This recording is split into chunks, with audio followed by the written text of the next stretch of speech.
let's see if I can get this to focus. This is the top of my house. Not the top of my house. That's hilarious. You can tell we're all getting cuckoo being stuck in with the blizzard. So this is the front of my house, and that doggy bird bath is like 24 inches.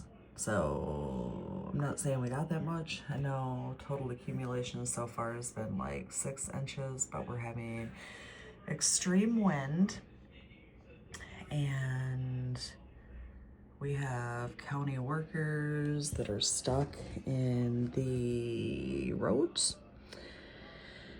and people who are working constant like hours at our hospital that hasn't even been plowed. Ambulances can't get in or out of the hospital. I'll show you the backyard. We have the door, which that has doggy slobber on it, so you can't look at that. But some of the drifts and I already shoveled, so it is definitely worse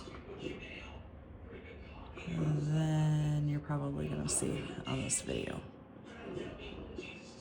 In fact, I know it's worse. Like, it's awful. The highways are awful.